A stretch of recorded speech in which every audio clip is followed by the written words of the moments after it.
Hello, hi, and welcome to EmpathicFire. I am your reader, Jay. These are going to be general messages for the sign of Aries in July 2021. Excuse me, what's going on, Aries? How are you guys doing? I hope you all are doing well. Aries, wherever you are in the world, please be safe, happy, healthy, and secure. Take good care of yourselves and those that you know and love, all right? No announcements here in July. Happy 4th. I'm recording this after, but if you were celebrating here in the States or anywhere in the world for the holiday or any other holiday that I'm unaware of as an ignorant American, I hope you guys had a good time and you celebrated safely and you had the fun, okay? Aries, we're going to start off with your reading with these first three cards. We'll build on it a little bit later with the same deck, and then we'll talk about the overall energy coming from the bottom of the deck. But first, you have coming out Seven of Swords, Knight of Pentacles, and then the Sun card. Knight of Pentacles, Earth sign energy, Taurus, Virgo, Capricorn, and then Sun is Leo energy, so some of you could be dealing with any of those signs or not at all. Take it with a grain of salt. But you know, I feel someone in your energy. I feel like last reading, maybe not last month, but the mid-Junes, I feel I give a very positive reading for Aries, or at least the energy of Aries was very, nothing can hold me down, nothing can hold me back. You know, life is what I make of it. Life is mine for the taking. Very just like positive, overwhelmingly positive, affirmed energy. And I feel that's here, but I think you are primarily over here, Aries, in the Sun energy. And I think you might be dealing with another person or circumstances or people within their own circumstances that are a little slow on the uptake or a little inhibited in terms of buying into what you're selling, perhaps. Maybe some of you are salespeople. You know, maybe your job for a living is to sell people their dreams or sell people great homes, vacations, something like that. And you're promising people, I can give you a beachfront, I can give you a view of the city that you wouldn't believe, blah, blah, blah, blah, blah. And people are like, I don't know about that, Aries. So there's like the skepticism that feels external. I feel your outlook is very positive, it's very affirmed, it's very optimistic, and you might, excuse me, you might be dealing with a person or other people who are just a little incapable of seeing things the way you see it. Let's take it that way. Incapable of seeing things the way you see it. The way you see it. And if it's not you, it can go vice versa. You know, not all Aries are, you know, on cloud 9 at this moment. Some of you are down in the depths. So if it needs to be reversed, go ahead and reverse it. But someone in this story, I feel it's mostly the Aries who would be watching this. You just like see nothing but limitless potential in your life, in your line of work, in your relationships. Nothing is impossible. Everything is very much possible.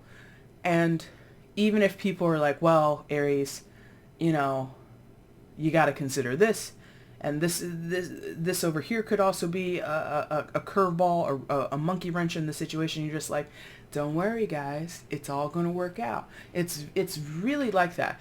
And part of that could be for some of you, Aries, like purposeful, very intent manifestation. I'm going to throw a caution here because I am the reader of this energy. There is such a thing as toxic positivity. There is such a thing as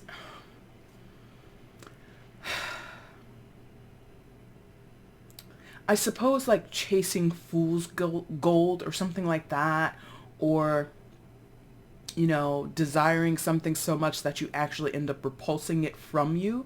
So I would caution, as the outside person looking at this, make sure you keep a toe, at least one solid toe in reality, and don't get all up in the clouds, okay? But the Sun energy is giving me that. There's like nothing scary here. There's nothing to be afraid of here, okay?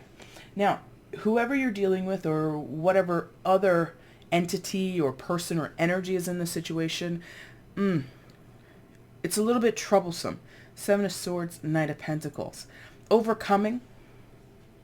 You know, this Seven of Swords in this particular deck is always, I like this depiction. It's like this woman is running away in the shadows of night, trying to make an escape, trying to get past the two shadowy figures at the bottom of the stairs. And it's like, is she doing it because she's a sneaky snake and she can't be trusted? Or is she doing it because she's sort of captive or somehow being accosted in a way that's unfair? You know, you can read it both ways. But there is this feeling of things are not what they should be.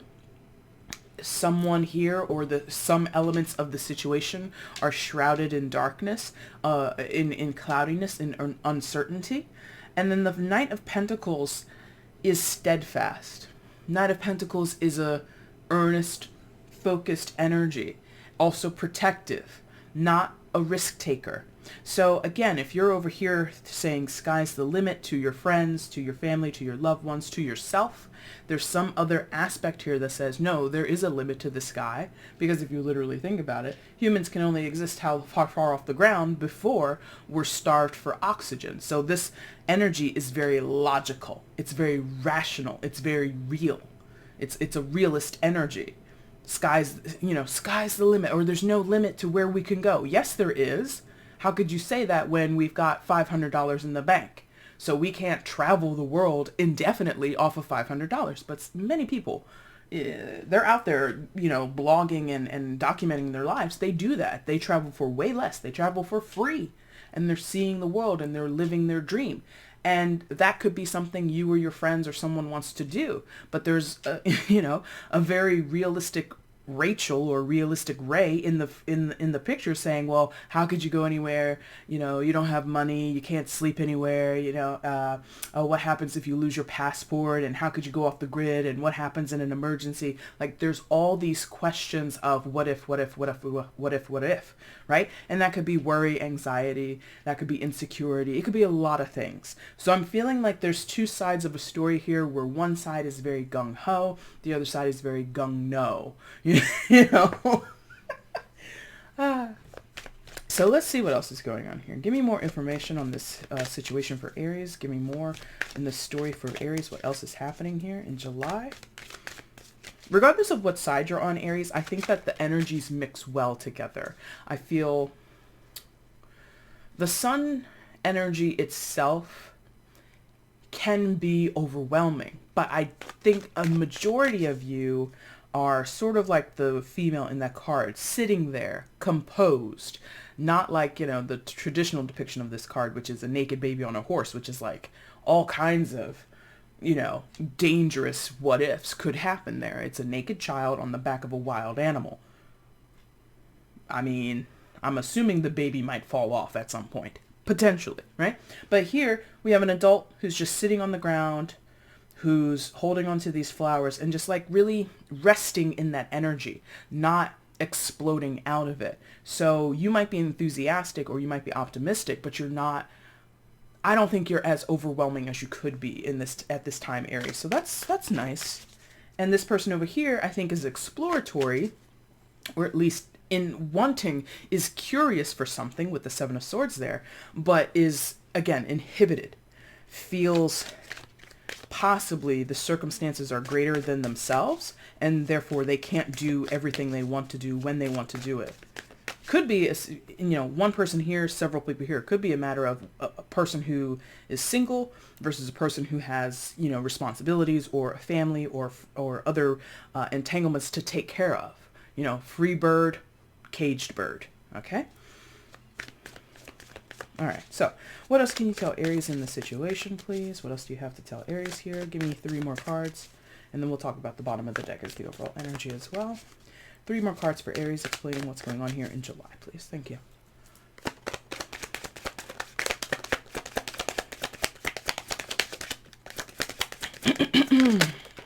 All right. Yeah. So for some, it's really just that. Bottom of the deck, absolutely. 2 of Wands. All right, and this one, side position, let's see. Yes, okay, thank you. That was very smooth. They're like, yes. Okay, so 8 of Swords, Queen of Pentacles, and then the 7 of Cups. So again, the energy is divided. And it's divided here with this line over here. So there's 2 cards here, 4 cards here. So that could be, again, indicative of the types of people or the circumstances that these two sides find themselves in. There's a lot more weight over here, or at least volume over here, 4 versus 2. So double what this side is dealing with potentially. So you could, again, have a person who's like, oh my God, I've got a great business deal. Let's invest in this. Let's open a candy store, whatever. And that's coming from somebody who potentially doesn't have any financial responsibilities. They're not beholden to anybody else. Maybe they're independently wealthy, or at least have come into some money recently or something like that. And then you have a person over here who maybe has like a mortgage and like 6 kids and a dog and a rabbit. You know, there's a lot more at stake over here, or a lot more entanglements over here with the Pentacles energy as well as the 8 of Swords. So there's a lot more that keeps this person anchored to their current situation than the other person over here. You know what side you're on. Now, for the person who is anchored, they may be a parent, mother specifically, but you know, it's a general, so it could be a male and they could be a father. But the Queen of Pentacles is sort of that earth mother, nurturing energy, very much comfortable in a home environment, very much comfortable in the domestic arts, or at least facilitating and nurturing people in a domestic space. You know, this person might be an awful cook, but they give great hugs. You see what I mean? So it doesn't even have to be, again, a woman, because, you know, stereotypically women know how to cook. I'm like, please. I'm so. Anyway, so there's this anchor, or this it's again like this feeling of beholden. I'm beholden to blank, XYZ, my family, my job, myself. Could just be a self-contained energy. This could be somebody who doesn't have children, is not married, is not committed, and lives alone, but they still feel their places in the home, and they're comfortable in their space. They're comfortable around their physical things, their possessions. They're comfortable in familiar situations. You know, you might be over here saying, let's backpack through Europe, baby. The world's opening up. Let's get out there. And this person is just like, but the outside is not the inside, and the outside is not my house, and I love being in my house, period. This possibly is a mental trap, possibly is to a certain extent, quote unquote, negative self-talk. It doesn't have to be that this person is punishing themselves by keeping themselves in the house, but maybe they don't feel like outdoors worthy. Like, this could be a person who has negative self-image. So maybe they're sensitive or scared, because often the 8 of Swords and the 7 of Swords can talk about fears, right? So maybe your proposal of let's travel equals them going abroad and not knowing the culture, not knowing the language, not knowing what the local cuisine is. Like, I know a few people who are just like, I don't want to go there because I don't know what I can eat. Like, no offense to anybody, and I'm not calling anybody out that I know personally, but there's tons of people who are like adverse to traveling in Asia because Asian cuisine is so different than Western cuisine, right? They eat all kinds of crazy shit over there. Again, no offense to anybody. Those aren't my words. Those are the words that I'm paraphrasing from other people. They eat all kinds of crazy shit over there. I can't go over there. And it's just like, come on, man.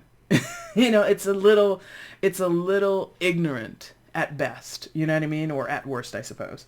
So that could be what's going on over here. Over here, same story. This person, 7 of Cups, world is their oyster. Now, this person here, what they might be doing is putting too much of their eggs in one basket. I said that recently to someone. I think I said it to Cancer. If you're dealing with a Cancer, maybe that's who you're dealing with. That might apply, but I think I said that recently in one of the Cancer readings. But it's like, for some, again, I think Aries, you're over here, you are, you know, putting it all in one place, not diversifying your options, or feeling like, oh, well, maybe I shouldn't make other plans. Like, now that I'm invested here with my friendship, with my colleague, with my family member, with my husband, my wife, whatever, and I still want to do all these other things, it's like, it's being pulled between, do I stay quote unquote faithful, however that word means, or applies to the situation. Should I remain faithful to the person that I've committed myself to, or the situation I've committed myself to, or do I go out and explore my own options and see the world on my own terms? Again, I'm getting like this idea of travel, which again is backed up with the Two of Wands up there. So for some of you, this is very much, I want to see the world. I want to live in a different culture. Maybe it's literally, I want to move. Like, I'm tired of living here. I want to live over there. And over there could be, the other side of town. Over there could mean the other side of the world. Who knows? But you are wrestling, for some of you, with the possibility of how to have overall contentment. If I'm not happy to remain here in good old Boise or Milwaukee or, Dubai, wherever. I don't know many people who want to leave Dubai, but I don't know much about Dubai. So anyway, but, wherever you are, to remain there is kind of uncomfortable for you, or to remain in this job, to remain in this relationship, to remain at this level of a relationship, not to break off the relationship, but like maybe it's not here in the cards, but maybe some of you want to take it to the next level, and your person is just like, I don't see why we have to get married. And you're like, but I want to be married though. So there's this feeling of, can I have my satisfaction and keep my partner satisfied as well? That's kind of unknown. Seven of Cups. There are options, but which option is the best option? Is it a combination of options, or is it just one standalone option? Who knows? Yes. Overall energy, Two of Wands. So for some of you, you might consult the spirits. You might consult your higher power. You might pray on it. You might meditate on it. Whatever method gets you there, whatever ritual speaks to you, you might engage in that, just based on the visual of that Two of Wands. But again, there is this idea of movement. There is this idea of travel. There is this feeling of what is yet to come, and aligning yourself, because the Two of Wands is kind of it's not a metaphysical card necessarily, or about manifestation, but it is about making definitive choice and sort of envisioning what the path will be like that you choose to walk down. I think that's what some of you are doing or have done. It's like, I've envisioned myself with a backpack on me, and I've got my walking stick and my hiking boots, and me in the hills of Scotland are getting to know each other. And like, that's what you want to do. But your friends, your family, your colleagues, your job are like, no, Aries, you can't go, or it's too risky, or we can't afford it, or we can't afford you to leave and take that much time off to explore, blah, blah, blah, blah, blah. There's like this resistance, but you want it, right? So that message, I think, is under the surface. I don't think it's necessarily percolated up to the top just yet, but I feel like that's kind of, for some of you, upcoming, okay? Aries, that is your reading for July. I almost said January. So maybe something for some of you is coming to a head in January, or it did this year already. But anyway, if you like this reading, if it resonated with you, hit the like button, drop a comment, make sure you subscribe, do all that fun stuff, okay? If you want to get at me for a personal, it's in the description box below on how to do so. And again, if you want to follow me on Instagram, give me a passive follow, passive support, the link for that is down below as well, okay? Aries, I thank you guys so much for watching. Take care.